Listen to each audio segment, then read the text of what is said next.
Hi friends, இன்றைக்கி ரவா லட்டு தான் ஈஸியாக எப்படி செய்கிறதுன்னு பார்க்க போகிறோம். ஸோ இது ரொம்ப ஈஸியாக செய்யக்கூடியது. குழந்தைங்களாம் நம்ம ஸ்கூல் விட்டு வர நேரத்தில் ஸ்நாக்ஸ் கேட்குறாங்கன்னா இல்லை ஸ்வீட் கேட்குறாங்கன்னா இந்த மாதிரி செஞ்சு கொடுக்கலாம். வாங்க எப்படி செய்கிறதுன்னு பார்க்கலாம். ஸோ வீடியோ பார்க்குறதுக்கு முன்னாடி நம்ம சேனலை சப்ஸ்கிரைப் பண்ணிக்கோங்க, பெல் பட்டனையும் கிளிக் பண்ணிக்கோங்க. இது என்னுடைய அன்பான ரிக்வெஸ்ட்டு.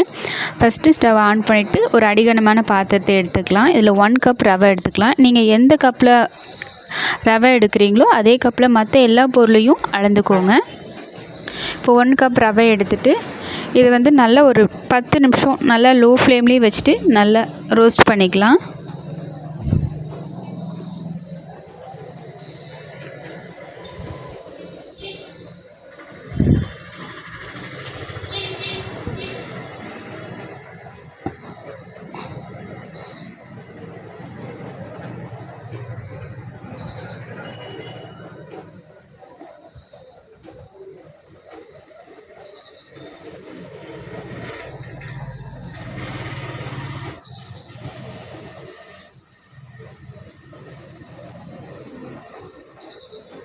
பார்த்திங்கன்னா இது நல்லா வறுத்தாச்சு, நல்லா ரோஸ்ட் ஆகிடுச்சு. இப்போ ஸ்டவ்வை ஆஃப் பண்ணிவிட்டு இது சூடு ஆறுனதுக்கப்புறமா ஒரு மிக்ஸி ஜாருக்கு மாற்றிட்டு நைஸாக எந்தளவுக்கு நைஸாக அரைக்க முடியுமோ அந்த அளவுக்கு நைஸாக அரைச்சிக்கோங்க.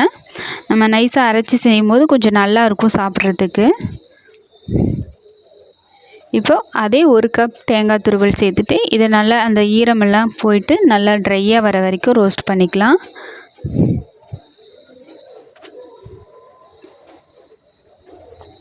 இதுக்கு அடுப்பு லோ ஃப்ளேம்லேயே இருக்கணும். அப்போ தான் தேங்காயோட கலர் மாறாமல் நிறம் மாறாமல் வெள்ளையாகவே இருக்கும்.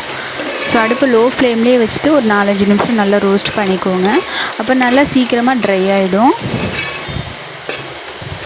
ட்ரை ஆனதுக்கப்புறமா மிக்ஸி ஜாருக்கு மாற்றிட்டு லைட்டாக ஒரு பல்ஸ் மோடில் வச்சிங்கன்னா நல்லா நைஸாக வந்துடும். அடுத்தது 3/4 கப்பு சர்க்கரை, 1/4 கப்பு தண்ணி இதெல்லாம் சேர்த்துட்டு நல்லா மிக்ஸ் பண்ணிடலாம்.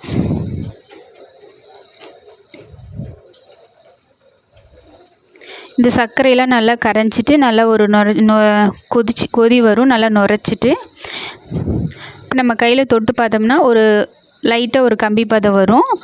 அந்த மாதிரி வர வரைக்கும் நம்ம நல்லா காய வச்சுக்கலாம். இந்த டைமில் உங்களுக்கு தேவைப்பட்டால் ஏலக்காய் சேர்த்துக்கலாம் வாசனைக்காக.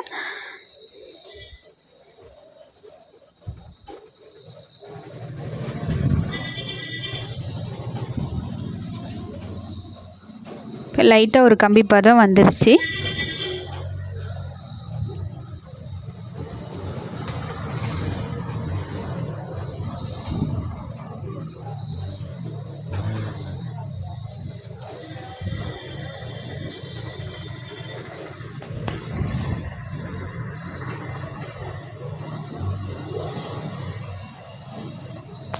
பார்த்திங்கன்னா ஒரு லைட்டாக ஒரு ஃபார்ம் ஆகி உடையும். இந்த டைமில் நம்ம 1 கப் தேங்காய் நம்ம வறுத்து வச்சுருக்க அந்த தேங்காய் துருவலை இந்த டைமில் சேர்த்துடலாம்.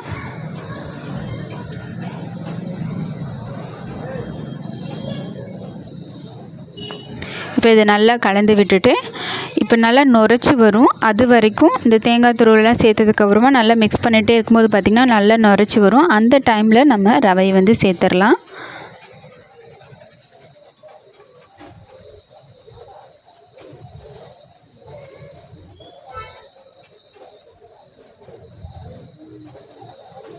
இப்போ பார்த்திங்கன்னா நல்லா கார்னெல்லாம் நல்லா நுரைச்சி வந்திருக்கு. இந்த டைமில் ரவையை சேர்த்துடலாம்.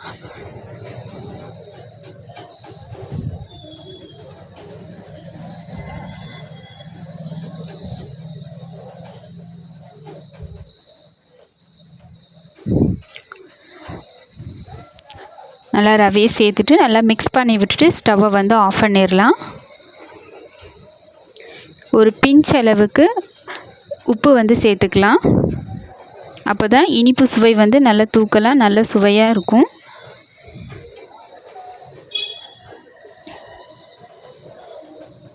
கொஞ்சமாக ஏலக்காய் பொடி இந்த டைமில் சேர்த்துக்கிறேன்.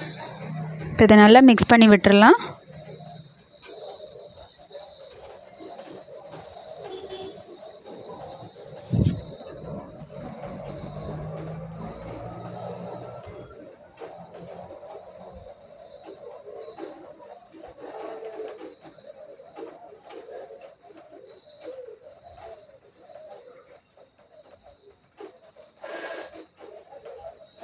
இப்போ ஸ்டவ்வை ஆஃப் பண்ணிவிட்டு கை பொறுக்கிற சூடு வரும்போது நம்ம இப்போ வறுத்து வச்ச முந்திரி வந்து இந்த டைமில் ஆட் பண்ணிக்கலாம். நான் கை பொறுக்கிற சூட்லேயே வந்து நம்ம சுட சுட இருக்கும்போதே நம்ம நல்லா உருட்டி எடுத்துடணும், இல்லாட்டி நமக்கு கட்டியான மாதிரி இருக்கும்.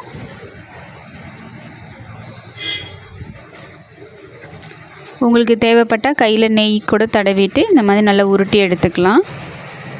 இந்த மாதிரி செஞ்சு வைக்கும்போது பார்த்திங்கன்னா 10 நாள் வரைக்கும் இது கெட்டு போகாது, அப்படியே இருக்கும். டெய்லியும் தேவைப்படும் போது குழந்தைங்க கேட்கும்போது நம்ம ஈஸியாக எடுத்து கொடுத்துக்கலாம்.